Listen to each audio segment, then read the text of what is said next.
Olá pessoal, tudo bem com vocês? Tudo tranquilo?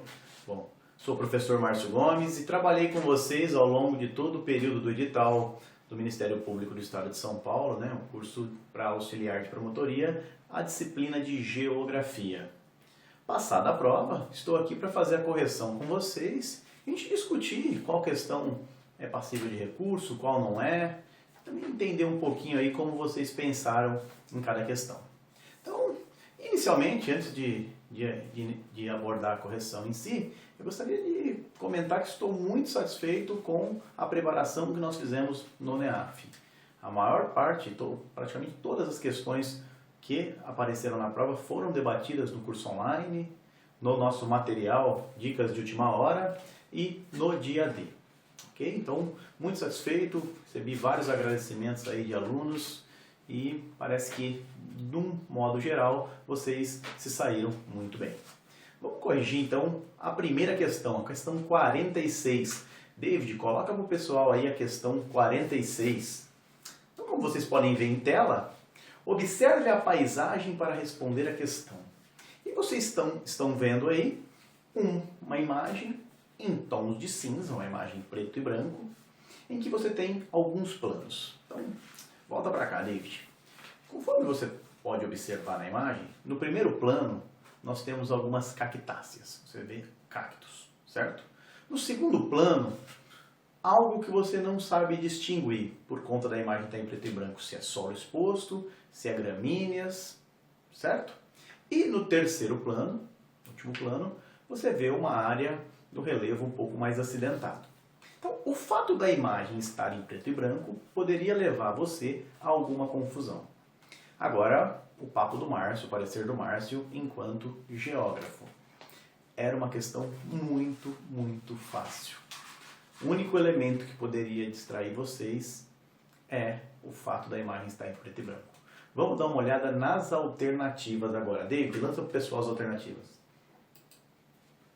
A paisagem mostrada é característica do domínio A, mares de morro, B, das caatingas, C, amazônico, D, do cerrado ou E, das pradarias. Bom, pessoal, pensa comigo. A imagem coloca no primeiro plano alguns cactos. É aquilo que ela quer demonstrar, aquilo que é a essência da imagem. E cactos são indicadores de um domínio de um bioma com pouca presença de água. E aí você vem para o Brasil. Qual domínio morfoclimático brasileiro é caracterizado por baixa quantidade, por baixa precipitação, por pouca chuva? O domínio das caatingas. O próprio cacto, como nós conversamos no curso online, é uma vegetação xerófita, uma vegetação que tem adaptações à seca. Então, em vez de ter folhas, o cacto tem espinhos, para a planta transpirar menos. Então, é uma adaptação da planta àquelas condições climáticas mais secas, ok? Então, nessa questão, vou até marcar aqui para vocês, nessa questão, a alternativa correta era a alternativa B, das caatingas. Entendo que alguns marcaram mares de morro, porque viu no fundo um relevo acidentado. Mas aí eu lembro o conceito do Aziz Absaber, que eu explanei com detalhes no online. A caatinga fica numa depressão interplanáutica. Então, nas margens da caatinga é normal você ter um relevo mais acidentado e um pouco mais alto. Ok? Então, opinião do Márcio, não é uma questão que não cabe recurso. Você pode tentar questionar o fato da imagem estar em preto e branco. É o único caminho possível para conseguir alguma coisa, ok? Mas questão relativamente fácil, maior parte dos alunos do NEAF acertaram. Vamos para a próxima questão? David, joga para o pessoal aí a questão 47. Segundo dados do Instituto Brasileiro de Geografia e Estatística, IBGE, em 2018, a população brasileira era de 208.494.900 habitantes. O Instituto apresentou como característica importante dessa população. E aí, volta para cá, David. Pessoal, essa questão eu fiquei muito feliz com ela. Sabe por que eu fiquei muito feliz? Quero que você pega aí o seu Dicas de Última Hora. Aí o Ale falou, Márcio, manda 15 dicas de geografia. Nós mandamos, né? Sem muita pretensão, lógico que a gente sempre quer acertar, mas Ah, são dicas de última hora. E aí pega comigo a dica número 8. Vamos lá. O Brasil é um país populoso, conceito relacionado à população absoluta, porém não povoado, conceito associado à baixa densidade demográfica do país. A população brasileira está distribuída de forma irregular pelo território, com concentrações nas faixas litorâneas e região sudeste, e rarefação no interior do país. Olha o que a nossa dica está dizendo. A população do Brasil está concentrada em faixas litorâneas e na região sudeste. Ok, agora olha a questão, David, posta para o pessoal. O Instituto apresentou como característica importante dessa população, olha a alternativa A forte concentração, principalmente no litoral e na região sudeste. Pessoal, tá igualzinho no nosso Dicas de Última Hora. Essa questão, não é? O Ale fala assim, a gente tem que tomar cuidado, né? Para não ser arrogante. Mas não é sendo arrogante, não. Essa questão a gente deu. Tava aqui, ó. Mesmo para quem não era aluno do NEAF, ele pegou lá de uma hora, matou a questão. Então, o Brasil... Vou mostrar um mapa para vocês agora. David, projeta para o pessoal o mapa. Dê uma observada. O mapa com círculos proporcionais, círculos verdes, demonstra a concentração da população brasileira. Reparem, região sudeste e faixa litorânea, onde estão concentradas as principais capitais do país, é o local com mais presença de população. Em contrapartida, no interior do país, há uma rarefação. Então, tanto o mapa de população quanto o mapa de densidade demográfica demonstram os resultados solicitados pela questão. Ok? Então, voltando para a questão, a alternativa correta, forte concentração da população nas faixas litorâneas e no sudeste. Uma questão que nós cantamos a bola no dia D também, pessoal. Então, muito satisfeito com o trabalho que fizemos em cima do parâmetro população. Ele caiu na prova e era um dos nossos favoritos. Ok? Então, também uma questão tranquila, sem margem para recurso. Vamos para a questão 48? Vou jogar para vocês aí. David, joga para o pessoal a questão 48. Leia os textos sobre dois importantes cultivos brasileiros. Item 1. No início da década de 1980, apenas 20% da produção brasileira de X era obtida no Cerrado, que, em 1990, contribuía com cerca de 40% da produção nacional. Mostrando grande potencial em 2017, o Cerrado foi responsável por 60% da produção nacional. Então, no item 1, está claro que a citação é sobre uma cultura que apresentou elevado crescimento no Cerrado brasileiro. Beleza, vamos ver o item 2. O Brasil é o maior produtor mundial de Y, sendo que São Paulo, além de apresentar elevada produtividade, responde por 55% da área plantada do país. Ok, vamos ver as alternativas possíveis? Nos textos X e Y correspondem, respectivamente, aos seguintes produtos. A. Arroz e milho. B. Cana-de-açúcar e laranja. C. Laranja e soja. D. Milho e feijão. E E. Soja e cana-de-açúcar. Aí pergunto para vocês. Pessoal, o item 1 dizia que é uma cultura que cresce muito na região do Cerrado, que cresce muito na região centro-oeste? Verdade, Márcio, diz isso. E a alternativa Y diz que é uma cultura que se concentra principalmente em São Paulo? Beleza, ok. Volto aqui a falar das dicas de última hora. Vamos dar uma olhada nas dicas de última hora? Na dica 1. Dica 1. Tem um fragmento que diz o seguinte, olha lá. Fala sobre a fronteira agrícola e de repente aparece. O resultado foi a transformação do Centro-Oeste em verdadeiros celeiros produtores principalmente de grãos, com destaque para a soja, voltado para exportação. Então nós estamos dizendo que a soja cresceu no Cerrado e é um mercado principalmente voltado à exportação. Aí eu venho para o dia D. No dia D eu disse para vocês, olha, sobre produto agropecuário, o que deve cair é a soja. E mostrei o mapinha com a distribuição da soja. Lembram disso? E aí no segundo momento, dei uma pausa e disse, olha, e se não for a soja, deve vir cana ou café. Mostrei a espacialização da cana-de-açúcar também no Brasil. E complementei, olha, o estado de São Paulo é onde nós temos a maior concentração, a maior produção de cana-de-açúcar. Ok? Vamos lembrar dos mapas que estavam tanto no curso online quanto no dia D? David, posta pro pessoal aí agora o mapa da soja. Olha aí, expansão da fronteira agrícola no Brasil e crescimento da soja no centro-oeste, numa região tradicionalmente cerrado. E agora, mapa da cultura de cana-de-açúcar. Presente em São Paulo, algumas manchinhas aí em alguns outros estados da região nordeste principalmente. Então, pessoal, vocês estavam muito bem preparados para resolver essa questão. Então, alternativa correta? Alternativa E. Os textos X e Y retratam, respectivamente, soja e cana-de-açúcar. É uma questão também que não há margem para anulação. Suave? Tudo bem? Podemos ir para a próxima? Estão felizes com o resultado por enquanto? Vamos lá que as outras duas também são animadoras. Questão 49. David, posta para o pessoal. Observe o mapa para responder a questão.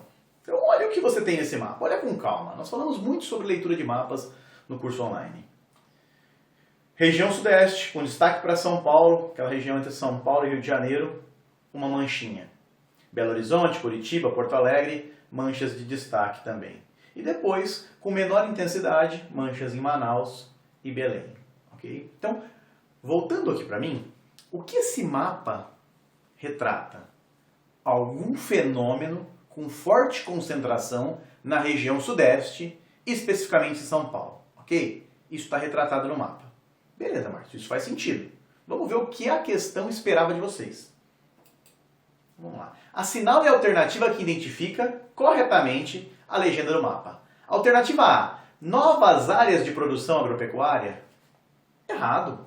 Porque as novas áreas de produção agropecuária, a fronteira agrícola, estão lá no norte do Mato Grosso, nas proximidades da região amazônica. Então, a alternativa A está fora. São Paulo não representa novas áreas de produção agropecuária. Beleza? B. Grandes polos de produção mineral? Também vimos que não. Vimos que a concentração de produção mineral no Brasil está em Minas Gerais, quadrilátero ferrífero, e na região dos Carajás, no norte do Brasil, no Pará. Em São Paulo especificamente, não. Item C. Regiões com fraco dinamismo demográfico? Muito pelo contrário. São Paulo apresenta o maior dinamismo demográfico do país. Item D. Principais concentrações industriais? Perfeito.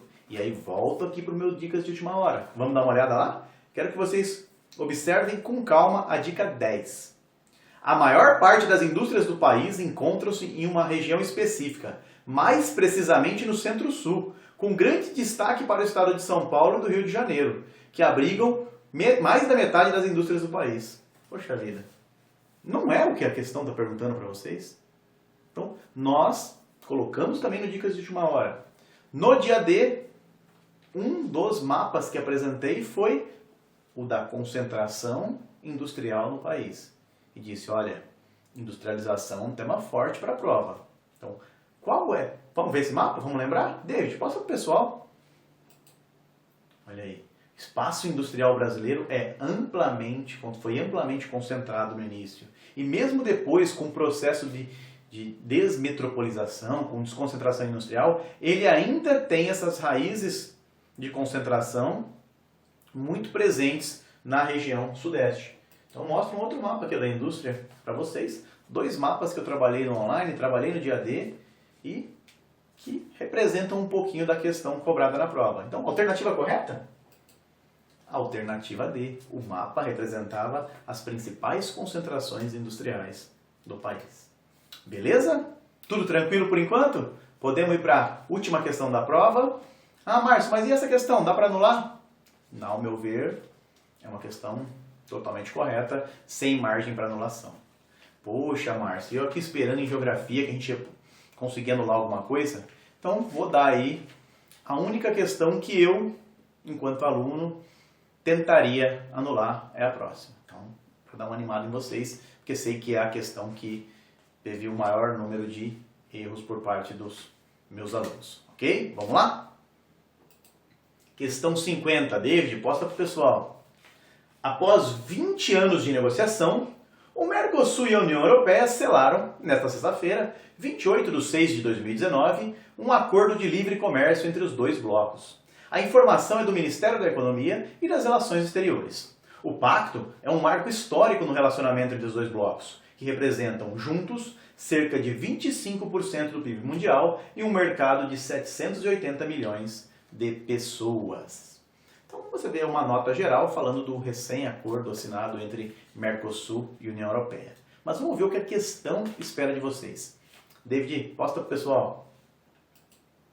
O Mercosul atualmente, alternativa A, tem grande destaque na produção de manufaturados que deverão ser exportados para a Europa após o acordo?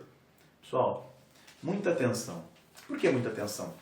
Eu dei uma dica sobre manufaturados que pode, de repente, ter embaralhado a confusão. Olha o que eu disse na dica de manufaturados sobre o Mercosul. Dica 9. O Mercosul é o principal mercado de manufaturados brasileiros. Então, a gente não... Os países do Mercosul não são grandes produtores de manufaturados. Pelo contrário, eles importam muito manufaturados. Então a gente nós não somos grandes exportadores para a Europa de manufaturados. O que o Mercosul exporta muito é produto com baixo valor agregado, produtos primários, commodities, ok? Então a alternativa A está descartada. Alternativa B, representa o principal parceiro comercial de países da América do Norte, como os Estados Unidos e o Canadá? Não, o Mercosul não é o principal parceiro comercial desses países. Equivocada a alternativa. Alternativa C. É formado por países vizinhos, entre os quais o Brasil e a Argentina são os mais populosos e industrializados. Vamos para D, E e depois a gente volta para resolver a questão. Item D. Apresenta 6 membros, dos quais a Venezuela e a Bolívia têm pequena relação diplomática com o Brasil. Pessoal, o Mercosul tem... Vamos lá. Na pior das hipóteses, no pior dos julgamentos, 5 membros. Como assim 5 membros, professor? Argentina, Paraguai, Uruguai e Brasil. Assinaram lá o Tratado de Assunção e consolidaram o Mercosul. Depois, em 2012, a Venezuela ingressou no Mercosul. Então, a Venezuela passou a integrar o Mercosul. Só que ela está suspensa por ruptura da ordem democrática. Então, atualmente, olha só, o Mercosul atualmente possui 4 países membros. Professor, mas a Bolívia não é país membro? A Bolívia está em processo de adesão, ok? Membros efetivos são apenas Brasil, Paraguai, Uruguai e Argentina. E Venezuela suspensa. Muita gente falou assim, mas a Colômbia, membro associado, não é membro titular, não é membro efetivo, ok? Então, o fato de estar associado não faz desse país um membro do Mercosul. Beleza? E alternativa E, importa produtos agropecuários e manufaturados europeus mais valorizados que os minerais que exporta. Nós importamos muito pouco produtos agropecuários. O que a gente importa muito são os manufaturados. Então a alternativa E também é equivocada. Eu vou jogar para vocês alguns slides trabalhados no curso online e no dia D. Então, no curso online, dê uma observada nesse slide. O Mercosul então teve início em 1991. Com a assinatura do Tratado de Assunção pelos governos de Argentina, Brasil, Paraguai e Uruguai. Em 2012, a Venezuela entrou como Estado parte. E aí, olha, o que a gente destacou muito, são estados associados do Mercosul. A Bolívia, então, ela é associada, ela está em processo de adesão. O Chile, o Peru, a Colômbia, o Equador, Guiana e Suriname. Então, são estados associados, não integram o Mercosul. Então, muita gente questionava a questão da população, mas a Argentina não tem a segunda maior população, porque a Colômbia tem população maior, só que a Colômbia não é um estado parte, é um estado associado. Beleza, pessoal? E aí mais uma informação interessante. Coloco agora no mapa para vocês, então enxergarem um pouquinho. Tá, então qual é a alternativa correta? É formada por países vizinhos, entre os quais o Brasil e a Argentina são os mais populosos e industrializados. Essa é a alternativa correta. Professor, mas está certo, então? Não tem como anular? Eu achei uma questão confusa, uma questão mal confeccionada. Eles tinham tanto assunto para abordar e pegaram um ponto aí, foram infelizes na elaboração da questão. Ela não está errada, mas tem um ponto que eu acho que pode abrir margem para um questionamento. Porque o edital dizia, o Brasil no Mercosul, a relação do Brasil com o Mercosul, o Brasil no Mercosul. E a questão, a alternativa correta, ela é uma questão específica sobre Mercosul. Quando ela diz Brasil e Argentina são os países mais populosos e industrializados, ela está indo além da relação Brasil-Mercosul. Ela está indo além do ponto o Brasil no Mercosul. Ela está fazendo um questionamento direto sobre o Mercosul. E vocês, pelo edital que dizia Geografia do Brasil, não tinham que ser especialistas em Mercosul. Vocês tinham que conhecer o Brasil no Mercosul. Então, esse é um ponto que de repente você pode pegar para elaborar sua tese e tentar a anulação da questão. Então, esse é um caminho interessante, ok? Porque em nenhum momento o edital pedia sobre grau de industrialização, número de população do Mercosul. Pedia sim o Brasil no Mercosul. Então, aí eu vou falar essa frase do Alê, né? A mim me parece que é a única questão de geografia que pode sofrer uma anulação. Mas, conforme eu orientei alguns colegas durante o dia, qualquer questão que você entenda que há espaço para questionamento, deve questionar. O não você já tem. Você já errou elas. Então, se o não você já tem, por que não tentar? Mas fundamente, tá? Se vocês precisarem, a equipe do NEAF vai estar à disposição para subsidiar. Tá, pessoal? E eu gostaria muito de agradecer a atenção que vocês deram ao longo do curso. Fiquei feliz de verdade com o nosso trabalho. E vocês estavam, uma coisa para guardarem, vocês estavam preparados para provas muito mais complexas, muito mais difíceis. E aí a prova, o grau de estudo de vocês os deixou tão preparados que quando veio uma prova fácil, podem até ter escorregado em alguma questão porque não acreditavam, tá tão fácil assim, porque a preparação de vocês foi intensa. A preparação do NEAF é muito séria. E fico muito feliz de ter feito parte dessa preparação, tá? Um abraço e aguardo aí, como a Alê diz, né? Convocação, nomeação e tudo mais que tem num processo seletivo para o concurso público. Um abraço, pessoal. Até mais. Galera, gostou do vídeo? Que bacana! Então clica aí, né? Dá uma curtida, faz um comentário se você puder e inscreva-se no nosso canal no YouTube. E deixa lá no sininho, ao clicar, você recebe as mensagens também de notificação. Visite o nosso site e conheça nossos cursos preparatórios para concursos públicos. Muito obrigado!